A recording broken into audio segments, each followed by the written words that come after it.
Good morning, Muscatine. If you're seeing a look of sheer fear on my face this morning, it's because Autumn Schultz is here wandering around somewhat aimlessly and loudly behind the cameras, and I have no idea what she's doing, and that never seems to go well for me. Just a thing. I hope you guys are enjoying your Wednesday. We're halfway through the week, and we've got a bunch of guests for you today, so we're going to jump right into it. Our first guests, I guess, plural, there's more than one of you here, are from the Community Foundation, Greater Muscatine. If you guys could introduce yourselves real quick and just kind of tell us what you do with the Community Foundation, and then we'll jump into the really fun stuff. Yeah, good morning. Thank you so much for having us. I am Lindsay Cruzy, and I do marketing and events at the Community Foundation. Hi, good morning, and again, thanks for having us on. I'm Ron Monahan. I manage the housing initiatives at the Community Foundation. And where might people also recognize you from? Well, I've been a retired banker, Yeah. so I spent 12 years at First National Bank. Yeah. That's probably where a lot of people are going to recognize you from. If you're going, wait a second, I know that guy. That would be why. Just to make that connection. Yeah, yep.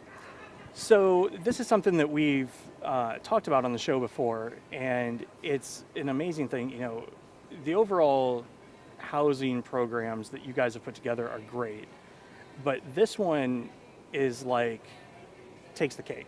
So you guys were able to partner with Alhzeimer to bring 3D printing of a house to Muscatine. So could you tell us a little bit about, first, let's talk about like what 3D printing of a house is, because on one hand, it sounds like you're making Lego stuff, but let's kind of give people a quick overview of what it is, and then we'll talk about like how important it is and what we can do with it. But a quick overview would simply be that we're bringing a robot to town that actually pours concrete. So this particular one will sit in the middle of what will be the house. A robotic arm simply reaches out and pours layer by layer from the ground up. It'll be about a 9-foot wall.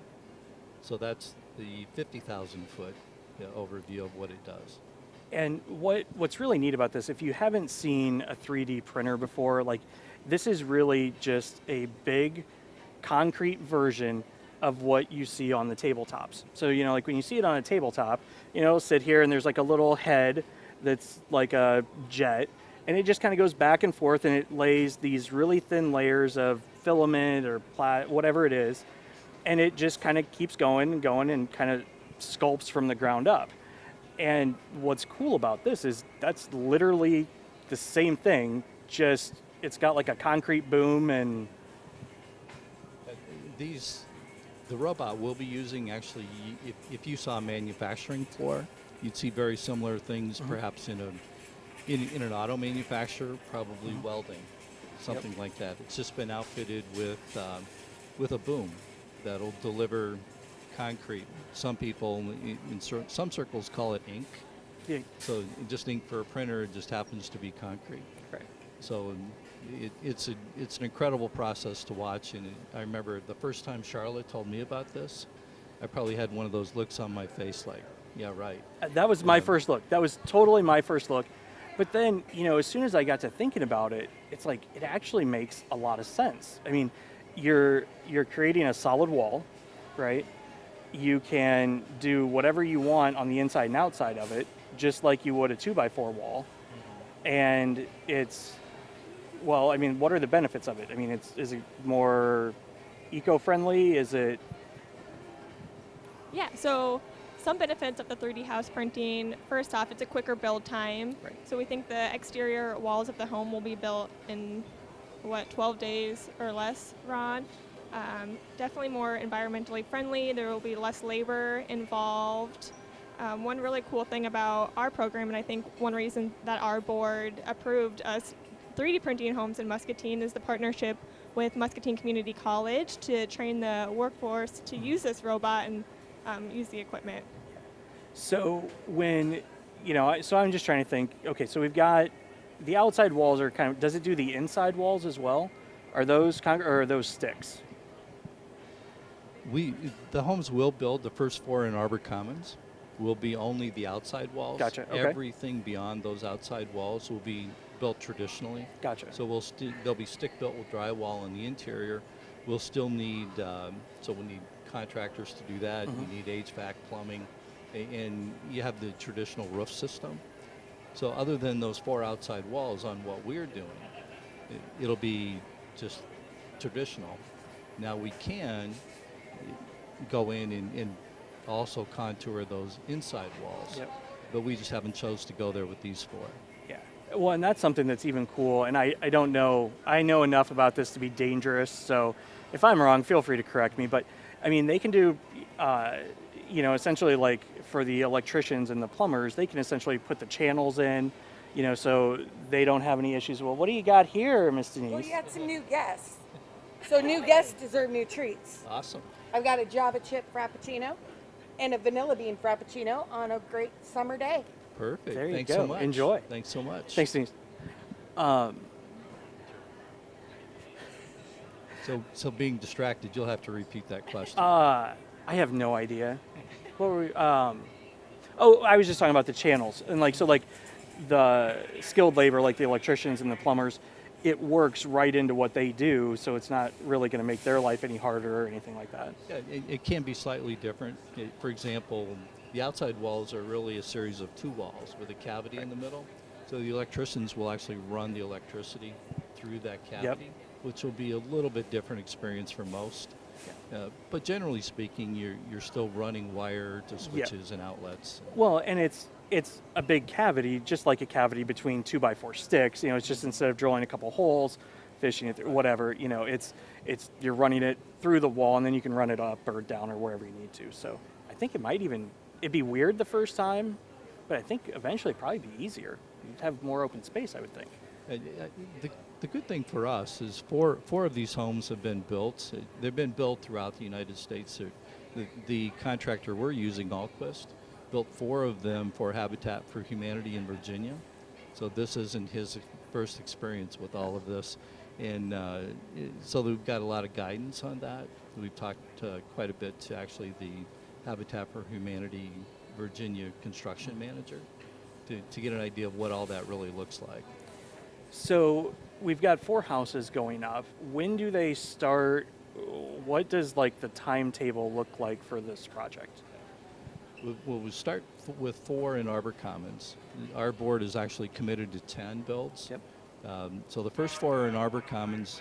We expect dirt to move out there probably in the next few weeks. Yep. We expect the printer to show up the first week in May to actually start printing the first wall. And once they start the walls, they'll just move from one foundation to the next foundation until they're done with 4. Now we have committed to 6 others.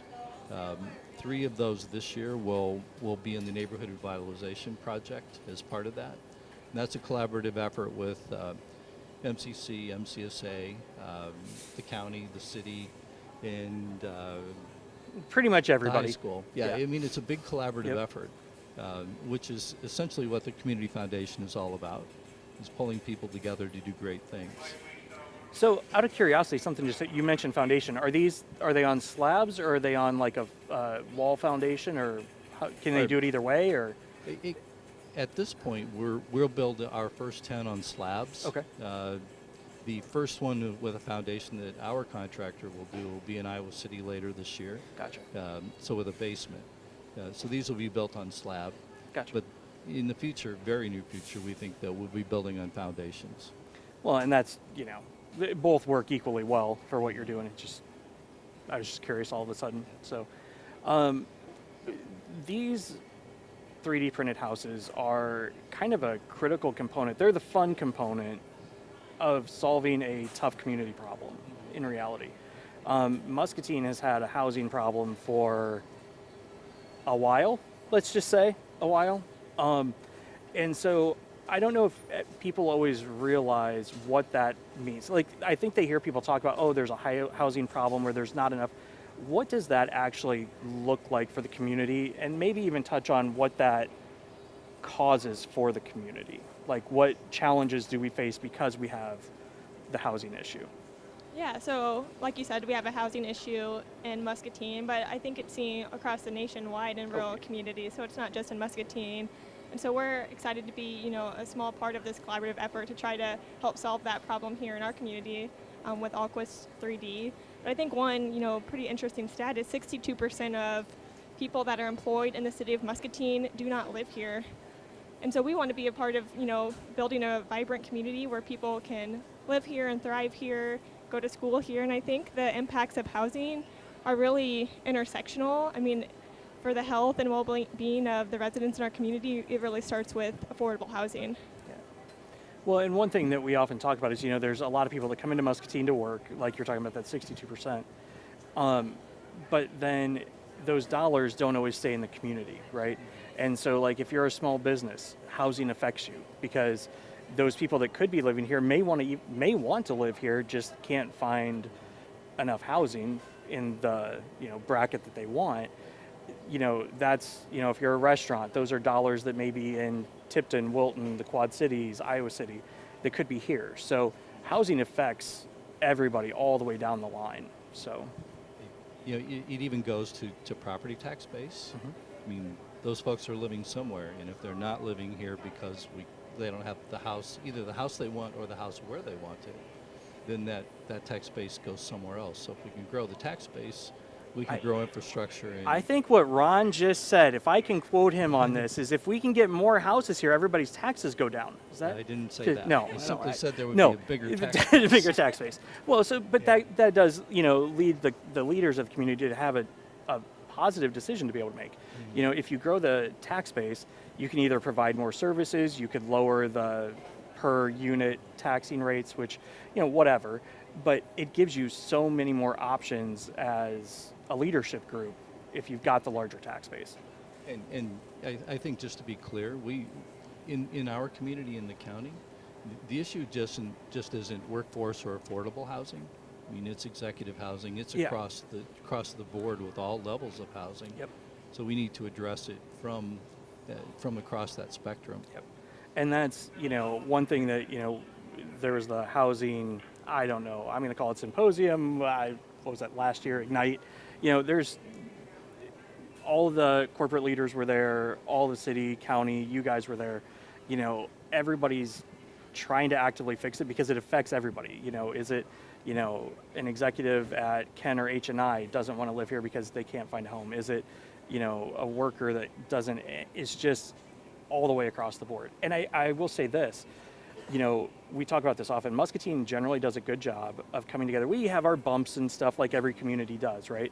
But we ultimately, when the community's faced a problem for the last 70 years, we find a way to solve it, right? And we're like in that intermediary steps of actually solving the problem. So it's cool to watch you guys like make all the connections and then actually see the shovels going into the ground, so to speak. It's been interesting to transition from banking to this collaborative effort of doing most everything. When we talked to Alquist, and they've been in town a number of times throughout this process, which, to be honest, has taken, years to get to this point. The one thing he talks about continuously is that when he comes here, everybody's sitting at the table. Mm-hmm. So we don't have one group and then he has to meet with another group. All the decision makers are in one place, which makes it easier. Still a hard problem, but it still makes it easier because he knows everybody's on the same page. Yep. Well, and it's just a communication thing. It's a time thing. It's everything. Now we just want to make sure that we don't have the president, vice president together problem and we lose you all at once. So make sure the security's good for me, would you? Sure. Lindsay, was there something? I was just going to add, this is a supplemental tool. This isn't replacing the current houses that are being built. This is a supplemental tool using an innovative technology to just get, like you said, more houses in our community. Yeah. So, quick recap. 3D printing is awesome. Go watch it when they start doing it. It'll be cool. 4 going up now, 6 more coming. Obviously, everybody in the community is involved. You've got a real solution, or partial solution to the housing issue. Is there anything else you can think of that people should know about what you guys are doing at the moment? You know, we've mentioned a number of times our community, but it's important to note that the housing issues are countywide. Yeah. So it says West Liberty has issues, Wilton has issues, and part of the 10 builds we've committed to probably are pointed to West Liberty at this point. So it's a collaborative effort across the county, and we each have our own housing needs. Yeah. Awesome. Well, guys, thank you for stopping in. It was fun. You're going to have to make sure that you send pictures, and maybe like when you guys get started, we could go do the show out there one morning. Yeah, that would be awesome. And this is a little teaser. We're still working on this, but we're really hoping to have a live stream so people can just watch the printing, happen. Yep. That'd be awesome. I'm sure we could find somewhere to put that. Like stream it onto MPW cable, like in the corner. You can just have it like watch it all the time. But well, guys, thank you very much. Really appreciate you coming in and what you guys are doing. And I'm sure we'll be talking again soon. So thank you so much for having us. Thanks a lot. We'll be right back with Faith United Church of Christ.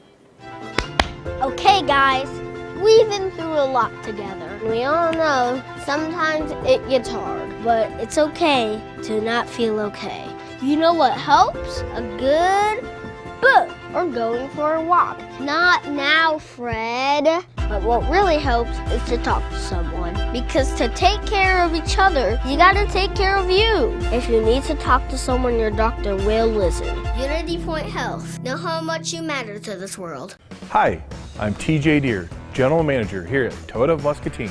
Hi, I'm Megan and I'm from Muscatine. My name is Logan and I'm from Muscatine. Here at Toyota Muscatine, we believe in investing in our community. And that's why all our members are local to the Muscatine area. It's why we give generously to charities based in our city. Because we believe that giving back means paying it forward. That's why an investment in us is an investment in our community.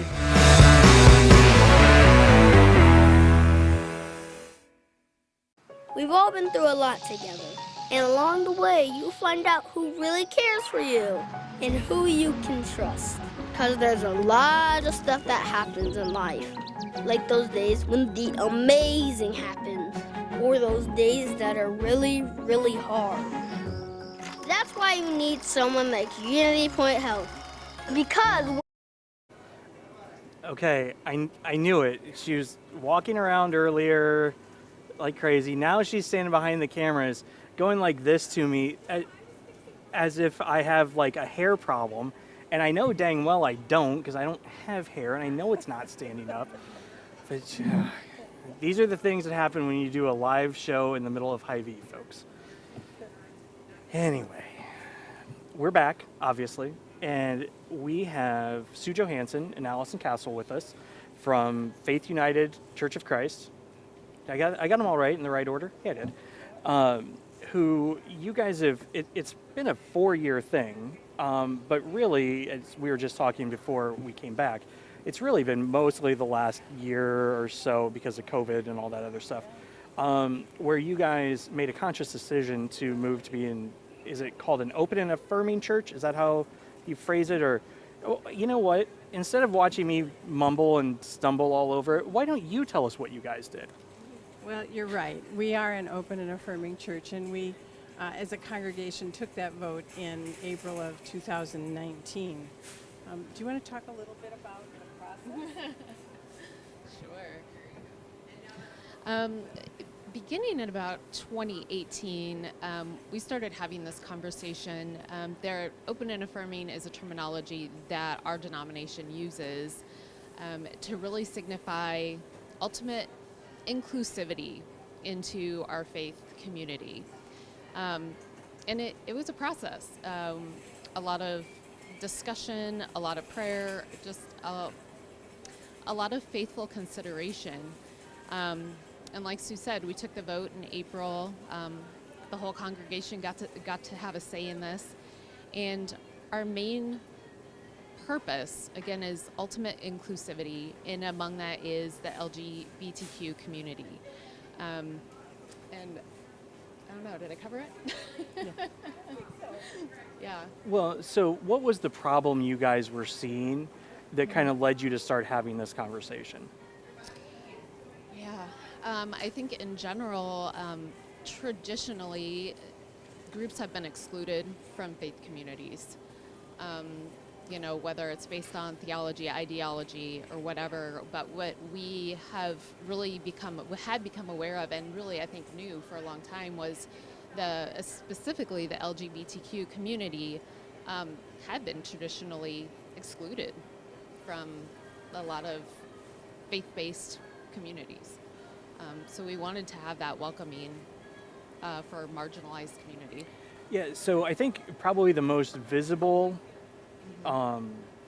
sign for the community of this, that, like, I mean, I even noticed it when it went up, and I don't remember when it was, but so you guys are the church out on the corner of Mulberry and Hauser, essentially right there by the cemetery, kind of catty corner-ish from the cemetery.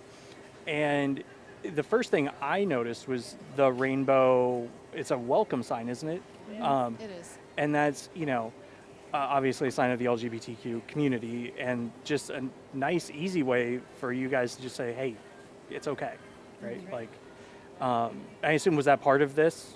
I would assume, yeah. I kind of figured it was, but Yes. So that kind of brings us to what you've got going on here in a couple, 23rd. So it's a couple of weeks. I was trying to do math in my head, and it doesn't always work out well, or at least not as quick as I would like it to. So you have the Quire of Eastern Iowa coming down to perform, considering Matthew Shepard, correct? Could you tell us a little bit about the choir, and then we probably should talk a little bit about Matthew Shepard, just because, you know, as we talked, you know, was that a couple days ago or whenever it was, I remember it, you know, because I'm kind of that age. I remember it, but I didn't remember like all the salient details, and it's a pretty important story. Well, the Quire of Eastern Iowa is made up of the LGBTQ community, and they draw from, I think, the Cedar Rapids, Iowa City, and other areas of Eastern Iowa. And I think there are probably partners and allies that are part of the choir also. I talked with Derek Clark, who is their vice president, a while ago, to see if we could bring them down. And Alex Heatland is their director, and he's been very helpful in providing us with information about songs, because he's going to teach the congregation a couple of songs, as well as having these excerpts from Considering Matthew Shepard. So one of the songs is called Singing for Our Lives by Holly Near, and another one is Love is Love is Love is Love, and that's by Abby Bettinus, and that one was written in memory of Harvey Milk, who was, I think he was on the city council in San Francisco and was gunned down. I think that sounds right. It's been, I saw the movie, there's a movie, and I'm sure it's not 100% accurate, but there's a movie with Sean Penn, I believe, about Harvey Milk that you could probably watch and get the gist of it, and then read Wikipedia to fill in the holes. So when it comes to Matthew Shepard was a young man who lived in Wyoming, and he was going to University of Wyoming in Laramie, and he was in a bar one night, and he left with a couple guys who took him out into the country, and they murdered him, tied him to some fence rows, and left him in the cold to die. He was found, and 5 days later, he passed away. And it was one of the first hate crimes, I think, that really brought national attention to somebody being gay and being murdered. And his remains are in the National Cathedral today, because even in death, his being wasn't safe, like out in Wyoming, because of the bad feelings that there were for it. You can hear some of the music online if you're interested, and it's really powerful stuff, and it helps us remember that. I think one of the things that I'm hoping that we all remember is that there's a hopeful side. It's a terrible tragedy that happened, but together we can bring something better to this world. And I think that's what the choir is trying to do, and I think that's what we're trying to do. Awesome. You know, I think the interesting thing about it for me, as we were talking, is I remember I was just out of high school when this happened. And like, I remember it happening, and I remember there was a big conversation about it, but I don't know that I remember the full scale with which it affected the entire country, right? And I think it's one of those things that we have to find a way to consciously remember these things. You know, like 9/11 is easy. You know, Allison, I know you're about my age, and you know, we were young when all this stuff happened. Youngish, we're gonna call it young, right? Yeah, we're gonna call it young. You know, so, but we were also old enough to understand what they were, right? 9/11 is easy to remember, right? All these other things along this line have to have a way to be consciously remembered. They aren't just necessarily ingrained in your mind, but unless people do events like what you're doing, they just kind of slip. Not intentionally, not on purpose, but it just sort of slips.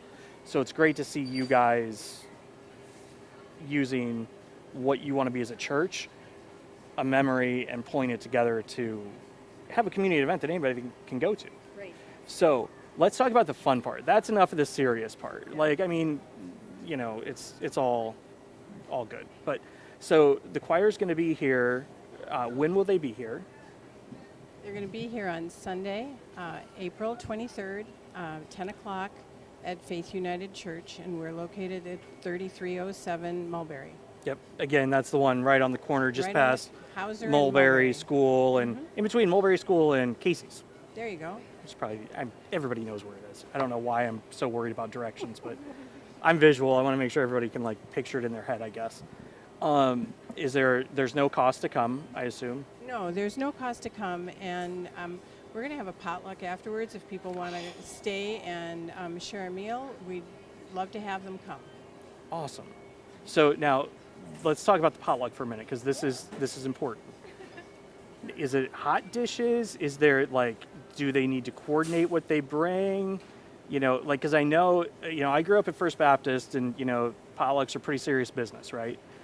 How are you guys approaching this? Are you a little more relaxed? Do we need to coordinate? What should people do?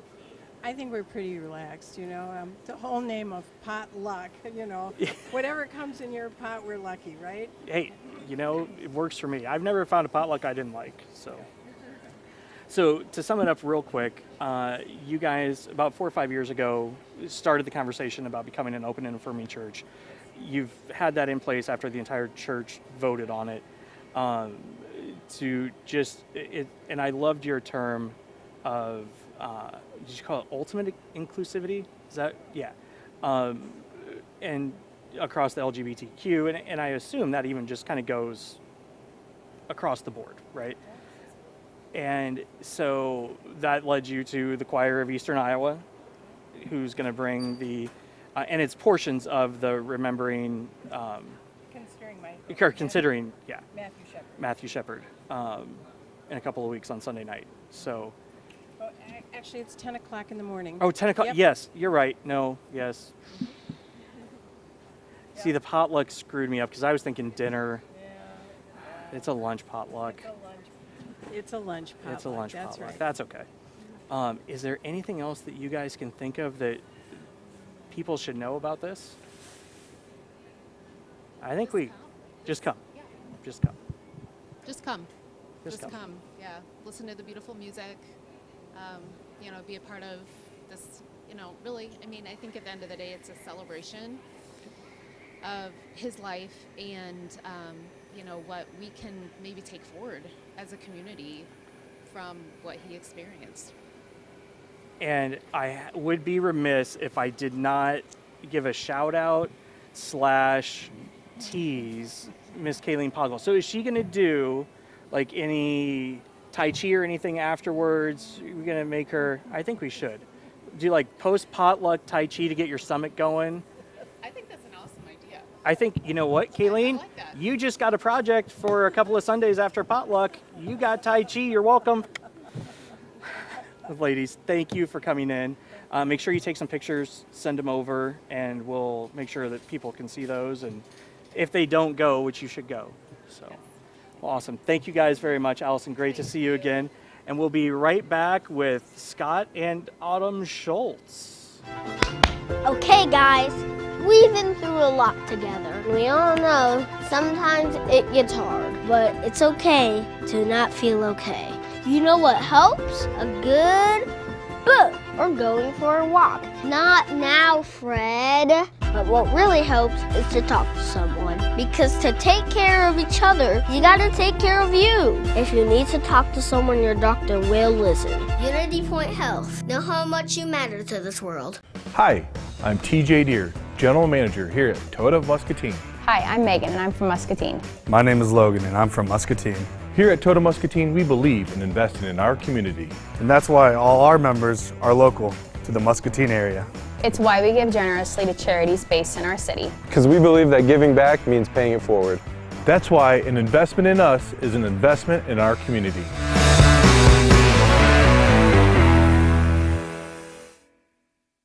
We've all been through a lot together. And along the way, you'll find out who really cares for you and who you can trust. Because there's a lot of stuff that happens in life. Like those days when the amazing happens. Or those days that are really, really hard. That's why you need someone like Unity Point Health. Because when it comes to your health, you gotta have someone you can trust. Unity Point Health. Know how much you matter to this world. We just don't work out in a single plane of motion.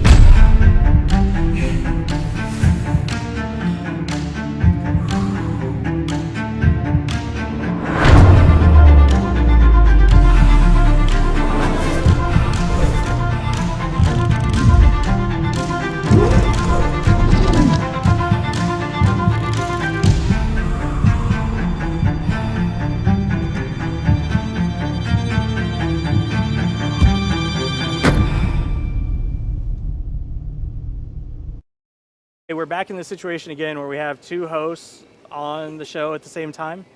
So once we start talking over each other, you'll know that we're probably going to have to pull the plug because I'm going to take my job back. Any day, any time, you name it. I think Muscatine will probably get sick of me at some point. I mean, most people do. That's the main reason I love my wife is 24 years later. Yeah, she's not totally sick of me. 25? No, more than that. 97 to, whoa. We're in 6. trouble. Yeah. Well, we got married on our 5th anniversary. So when I start talking about how long we've been together, sometimes I'm thinking how long since we went on our first date in 97 or when we got married in 02. So that's 21 and 26. And so then it just gets, I get confused really easily. You know that. I'm going to shut up now because that's not why we're here. I am way behind. And again, it's just stop digging, right? Yeah. So we've got two things to talk about, but the first one we're going to talk about is the Ride to End Alzheimer's, which is, let's call it, in the same party as Walk to End Alzheimer's and the whole thing. It's all for the Alzheimer's Association. It's all the same group leads it. Pretty much, so that's this fall. The walk is the far that everybody's used to, right? And this is second? Yep. Second Ride to End Alzheimer's. Yes. So what are you doing? Basically, this is just a way, another fitness opportunity for the community. And let's call it a little bit of our own personal fundraiser to be able to donate money to the bigger organization as far as Walk to End. And so we're going to be gathering at our Impact Fitness and Nutrition location in the mall, in the back parking lot. That's where we'll gather. And basically what we're going to do is we're going to ride the trail from Impact and head down through the park, down by the river, and then we'll make our turnaround point around Contrary Brewing. And so we're going to have a little beverage there and then make our way back. So I think, like I said, the event starts at 11 o'clock. We'll probably start our ride around 11:30 or so. and then make our way there. Anything donated money-wise goes purely to Walk to End, and this is open to everybody. If you have a bike, trike, unicycle, and a helmet for safe riding, yes. And if not, shameless plug for one of our sponsors, head down to Harper's, tell Greg, run in there and be like, Greg, bike emergency.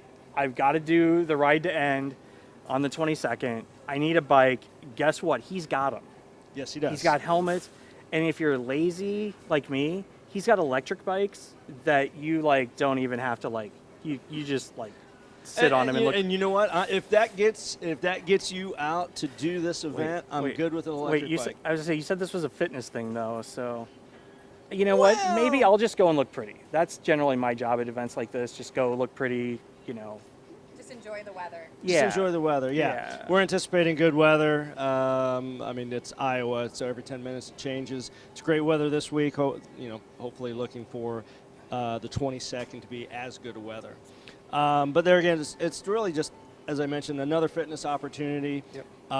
And getting people together, a little meet and greet. I think definitely, if you don't have a bike, go to Harper's and talk to Greg. Or if you're needing your bike, I don't want to say rehabbed, but if you need some spring updates to get it ready, tires filled, spokes tightened, brakes realigned, whatever you need to do, head on down there, get that spring update. Because he actually does have, it's almost like he and I were down there talking about this one day, he's got spring, tune-ups. Yeah. Thank you. There we go. There you go.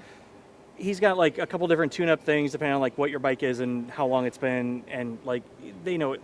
And here's the thing: it's Greg doing it, right? Yes. Yes. You know your bike's safe. You know your bike's gonna come out probably better than it went in, right? And I mean, this is a guy who's literally been on every RAGBRAI, who is the RAGBRAI tech, right? Yes. So, Muscatine, we've got a treasure there. Take advantage of it. Mm-hmm. If you don't have a bike, go get one. Go raise some money for Alzheimer's, research awareness. Mm-hmm.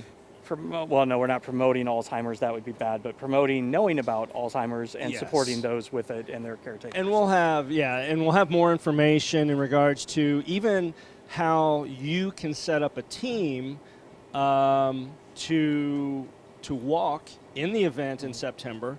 Or actually, if you want to think about having your business become a sponsor, we'll have that information there. So, total community aspect about this.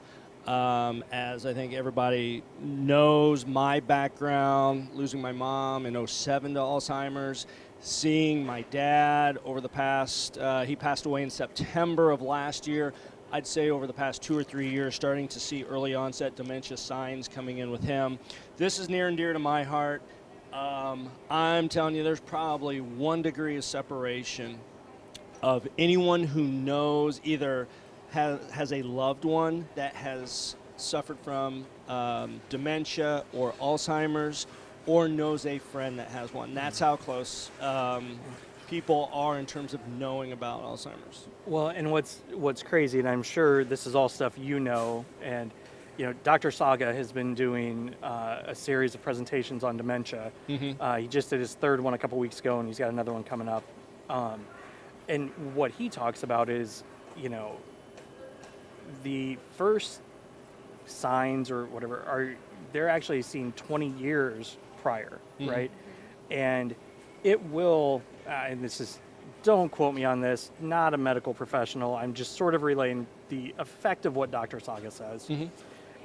Basically, at some point, it will sort of affect everybody, right? Yes. Whether it's from inflammation, whether it's from not getting great sleep, it all adds up over the years, right?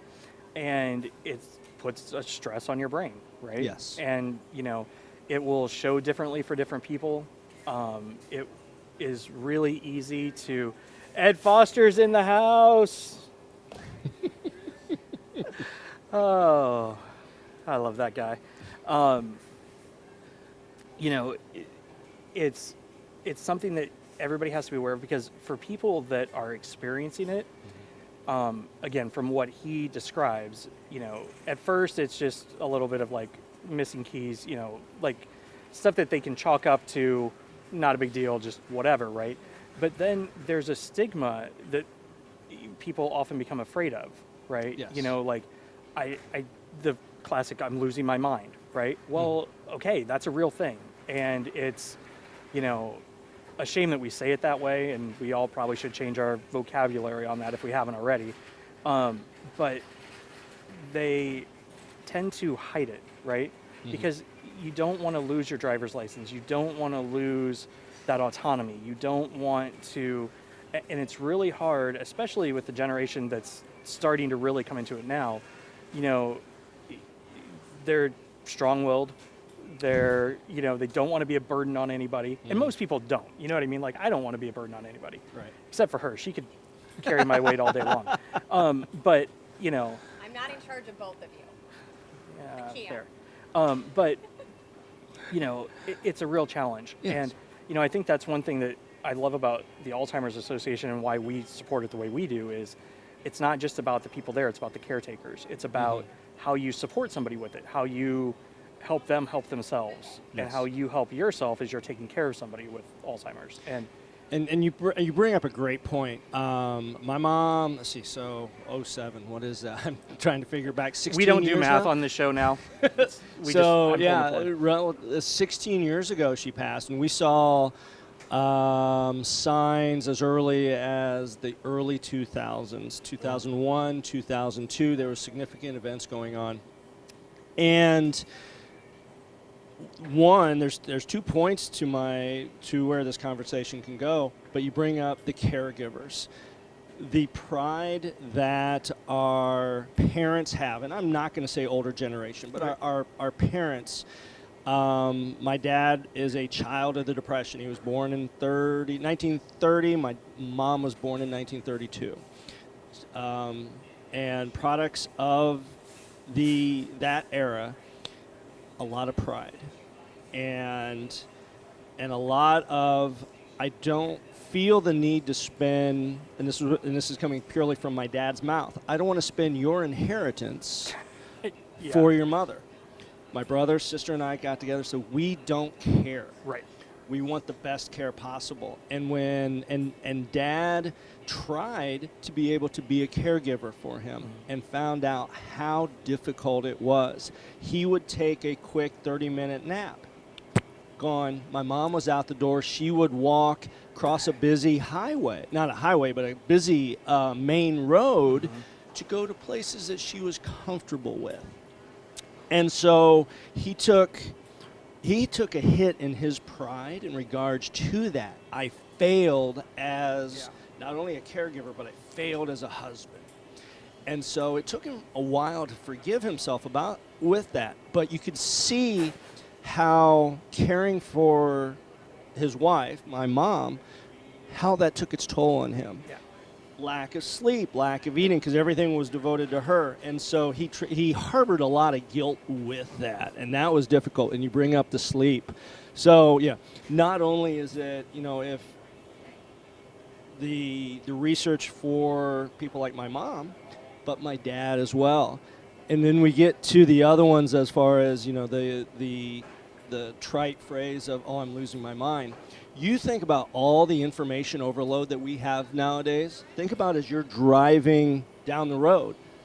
There have been times that I scare myself that my mind goes elsewhere. And this is, all of a sudden I'm driving down the road and I'm like, where in the hell am I going? Yeah, or I just missed the last 3 lights. Or I just missed, I've driven past the our street's entrance because I have totally been elsewhere. We don't want to necessarily say, oh my gosh, this is the beginning of Alzheimer's. No, but we have so much information overload that we just have to be able to take a step back and think about what we're doing. Well, and what's interesting, so with our daughter Ainsley, we had a nurse, and I'm going to go out on a limb and guess it's okay for me to talk about this with her. She was a nurse. Her father went through this same process. And even watching her as a nurse trying to help and handle it, it's difficult. Like it was, you know, personalities change, you know, when things aren't remembered. And, you know, it's hard, you know, to have someone that you love maybe not recognize you or not, you know, and or maybe say something mean because they don't know you, you know, they don't think they know you, and then all of a sudden then maybe they do, and you know, like it's just a complex, messy, horrible situation. I mean, there's no way around it. Oh, absolutely, yeah. And you see the forgetfulness, you see the blank stare. My dad was a master of covering it up. Yeah. We would, whether it was my brother, my sister, or myself, talking to him on the phone, going, you know, hey, did you do this? What? No. What do you mean? Well, we talked about it yesterday or 2 days ago. Oh, yeah, that's right. I had, you know, it's the master of cover-ups. And we can get like that it just slipped our mind. But when you see that consistent pattern. You know, I have ADHD. I've mentioned it before on here. It's when it becomes a detriment to your daily life, right? Like everybody's forgetful, right? Like that happens, right? But what, you know, if you're watching somebody with that you may think has some dementia, Alzheimer's issues, or any health issue really for that matter, right?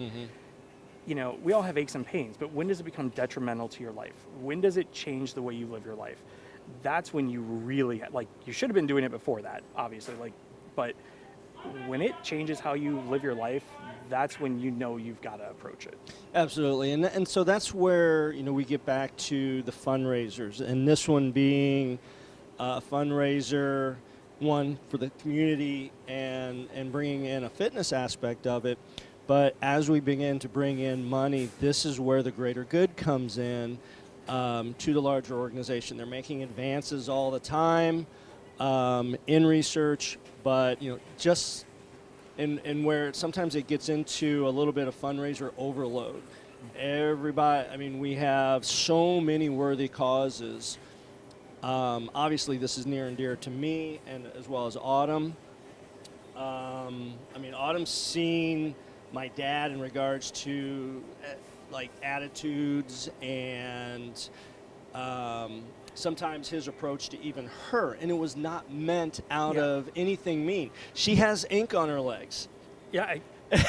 And he's always on her It's case. funny, like, here's the thing, like, as I keep looking over, I keep, like, every time she moves, I notice it. It's just, yeah. And so he would he would always be giving her some grief about that. He but would grab my arm and just literally ask me, so when are you getting that removed? Oh, no, I'm going to add to it. Or my hair color, constantly. But that was Dad. And so you see these different types of behaviors roll in. So at the event, so with Scott and I being on the board for the walk, Michelle Kalman will also be there. I believe Megan Francis will also be there. So there's going to be people from the board that will be there if you want to learn more about, maybe you are a caretaker and you need resources. If you need the helpline, alz.org is definitely the go-to place. But we will have all that information there with us too. Yep. And one thing Michelle and I talked about a little bit, and something that we're working on, is on Discover Muscatine having a Alzheimer's resource page to help kind of direct out to that. It's not, it'll be ready in a little while, but that's coming as well. So yeah, we will definitely have all the resources. We'll have the people from on the Walk to End board there just to help get people in the right direction. Maybe they want to learn more about the upcoming walk, and just having all that provided. Cool. Well, that's easy. 422, the back of the mall parking lot, back by the old JCPenney entrance. Bring your bike, bring some dollars, go down, ride down to Contrary, and this have a drink. If you are looking any reason for the fundraising portion of it, it can be cash, it can be check. We have also just the direct link to the team pages for the Muscatine Walk. And so if you don't want to go ride, just go find the event on Facebook, which we've got. Yeah, you can just go virtually give money. donate. Yeah, just go give money. I mean, we're getting started now. I mean, we've got, until the fall, but we're not going to wait until then. We want to get going and get it out there. Awesome. So that's number one. Number two is all her. Yeah. No, it's not just me. Well, no. Of the three people in this conversation, it's all you. Yes. So it's the Women in Power. What is it? It's networking. Yeah. So it's not like it's an event. I'm just gonna roll with it's an event. We'll start there. So Ashley, owner of Pearl City Chiropractic, called me up and said, hey, I want to bring something up, and I just want you to get your opinion and see if you want to join me. I was like, sure, what's up?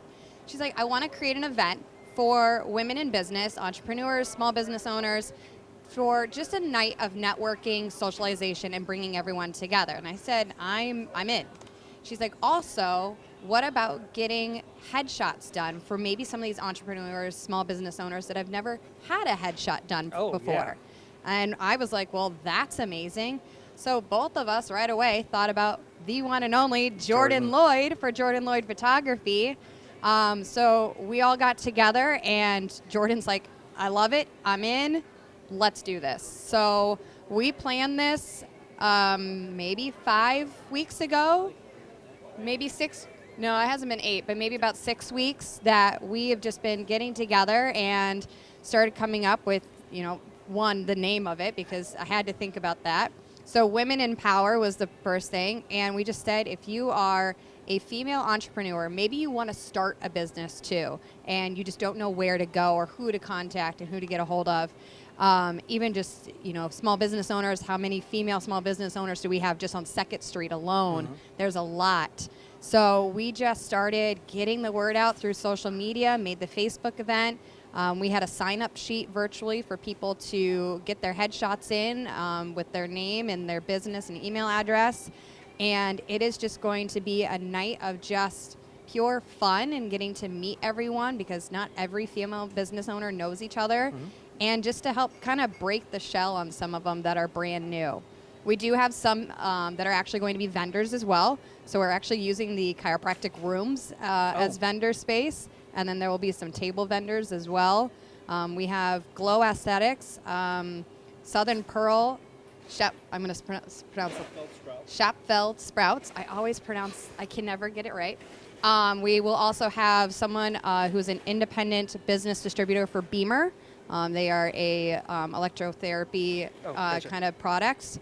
There will be IV or Fluid Solution Wellness. There will be also Be Your Best You Health and Wellness. And I'm trying to remember everyone in the top of my head. We will have R7 there. She does business coaching. Yep. That's Tennille Register. Yeah, Tennille down Register. R7 down 22 towards Wapello. Mm-hmm. Yes, at the old barn. Yep. Glow Aesthetics, Pro Skin Aesthetics will also be there. And some of them will be actually doing demonstrations of what they do for products. Some of them will actually be doing a couple selling items for themselves. But it is just a night to just go out and meet and greet, because there's so many different categories of businesses that I think this is just a great opportunity to get them all together. Oh, and then the other one is More Life Nutrition. Her grand opening is this Saturday on 2nd Street. Awesome. Well, I feel like I should ask questions, but it's almost like you know how to do this, and you done. Like I could have just taken off. It's just been like, okay, see you done. Later, Chris. See you, enjoy. But no, this is our first annual. We don't know. Obviously, it might be a little crazy. It might not be, but sure. I think I know 2 of you reasonably well, and one I've got a vibe on. Mm-hmm. I have a feeling it's going to be, let's just say electric. It will be shocking. Yeah, there'll be plenty of energy in the room. There will be a lot of energy. Jordan Lloyd, she's going to be doing headshots from right at 5 o'clock up until I think 6:35. And then if anyone didn't get a sign-up slot, we put them in 5-minute increments, so she knows that she can probably get 2 to 3 within that slot. So if they didn't make it, still show up, and she can squeeze you in to get your headshot taken care of. We do also have raffle prizes from a lot of vendors, and then also even Feather Your Nest has donated. Cryo Wellness donated a awesome gift basket as well. Cool. So there'll be prizes there. We'll have just some light hors d'oeuvre snacks, fruits, veggies. Even grab some Hy-Vee cookies, because I have to grab Hy-Vee cookies. They're delicious. And I'm going to make my ever first charcuterie board, which I've never made one before. Either have I. All right. I had to. That's what Delmer's for. That is true. I can't even say charcuterie. I guess maybe I can. You I never used to be able to. Yourself. I never used to be able to. Wow, I'm growing, people, folks. Worcestershire. Call Delmer. Just call Delmer. Have his team put together something awesome. He's the go-to guy. He is. So yeah, I mean, we put this as a first annual because even with the sense of the headshots, I mean, for example, my headshot on here is I do not look the same anymore. I don't have the same haircut. Not even. Yeah, exactly. Who are you? What are you? So it's always good But to. then you'd have to get a new headshot like every 6-8 weeks. In the last year, I changed my hair color and style. I had red, purple, and then purple, and then black purple, and then black purple with bangs, and now I'm all black with bangs. Yeah, as I say, I think the last time I saw you was like purple. I think yeah, was the last time. the black and purple. But then I see you going in and out of Salon Incognito sometimes. So that is very true. Yeah. So in 1 year, I changed my hair 6 times. So that'd be a lot of headshots. It would. So just having that annual update, I think, is a really good idea. Both of our headshots were done by Jordan Lloyd, so we just had to ask her, and she said, "I'm all in." So awesome. We're looking forward to it. People get to come in from 5 to 8 and just be able to meet and greet and just have a good time. Awesome. Great idea. If there's anything we can do to help, holler, of course. But I'll probably just stay out of U3's way and wait for you to say if you need help, which I don't think you will, but... If you have tablecloths, that's all I need right now. If anyone wants to bring me tablecloths. I think there might be some at the office. Okay, I'll look when I get down there. I'll look. But no, I mean, this is just, I mean, Ashley Ridgenberger, she made this idea, and, you know, I just helped make it come to life with the networking and... Cool. Well, great job, as always. Thank you. Good to see you both again. I promise I won't be a stranger. You know, I know where to find you. We Either at the gym or on a golf course. Yeah, pretty much, for the spring, yeah. Sounds like me. What, gym and golf? Yes. Gym and golf. There we go, So, the 2 Gs. real quick, Ride Dead and Alzheimer's, the 22nd? Yep. Starting at registration starts at 11 o'clock. At 11. Yeah, get there at 11. Yeah. And then you're going to ride down to Contrary-ish, come back, and then the 12th is the Which Women is in today. Power. Why was I thinking it was Nope, tonight? Yeah, holy It cow. is tonight. I It was is thinking tonight. it was, yeah, like, did you see that math on my face? Yeah. Like the 12th. Wait, that's today. As we were talking, I was thinking it was tomorrow night. Like, it wasn't dawning on me. It that is it's tonight at 5 o'clock at Pearl City Chiropractic. Jay Graham. See, this is the lovely thing about doing a live TV show in Muscatine. Come say hi, Mr. Graham. This guy is a local legend. These Impact guys are awesome. I They're know. everywhere. Jay Graham, everybody. Good to see you. Good to see you. Say hi to Muscatine. Hi, Muscatine. I saw a show just the other day. Awesome. Watched you interview the air gun girl. Oh, yeah. Ella Evans. Yeah, they're awesome. Pretty cool. Sorry I got in behind you. But No, I that's get totally some cool. food. Good to see you. Good to see you. I am. You guys have a good day. I'll get out of here. Yep. All right. See you later. Love the Impact guys. Oh, man. I've known that guy since I was about like this big, and, you know. He's a legend. He's a legend. He is a legend. Awesome. Well, I think that about buttons it up, doesn't it? It was a little bit like a fire hose today, everybody, but a lot of good info. And if anybody tells you there isn't stuff going on in Muscatine, call them a liar. Come and tell them to come watch the show for a little bit. They'll have plenty to do. So with that, we will see you tomorrow.